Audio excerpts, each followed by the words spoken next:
Joe Biden's new election strategy backfires. After the Buffalo mass shooting, the Democrats and their media acolytes pushed a narrative that had helped them in previous elections. President Joe Biden politicized the killings and blamed Republicans and conservatives for promoting the Great Replacement theory. However, polls show that the strategy didn't work as planned. Democrats and the advocacy media have successfully used a strategy of painting whites and, by proxy, Republicans as racist. It worked in the 2012 Trayvon Martin case, where Hispanic George Zimmerman killed a young black man in self-defense. CBS edited an image of Zimmerman to make him look white, and NBC edited his 911 call to make him sound racist. Dozens of blacks are murdered in America every day, but they are of no interest to the mainstream media. Only if the perpetrator can be cynically exploited for political gain does the killing of a black person become a national story.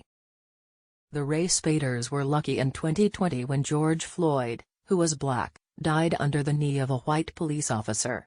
It was only a few months before the presidential election, and the Democratic Party took full advantage of the opportunity to paint America as systemically racist. During the election campaign, Biden rhetorically asked, "What does President Trump think will happen when he continues to insist on fanning the flames of hate and division in our society and using the politics of fear to whip up his supporters?" When an 18-year-old radical environmentalist describing himself as an eco-fascist killed primarily black people in a supermarket in Buffalo, the race-baiting industry hit the jackpot.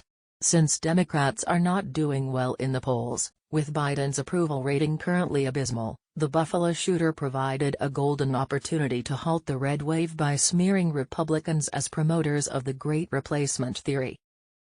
It meant leaving out inconvenient statements from the shooter's manifesto, such as "there is no green future with never-ending population growth."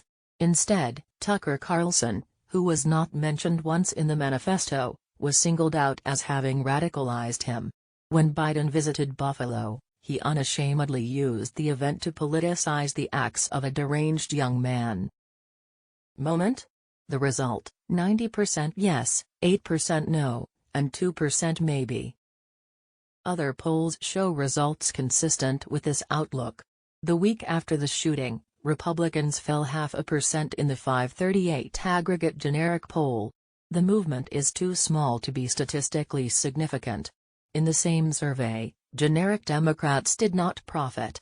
On the contrary, they also fell by 0.4%.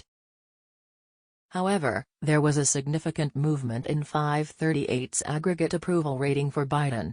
On May 15, 52.8% disapproved of his performance. By May 23, the number had risen sharply to 54.4%, the highest disapproval of his presidency.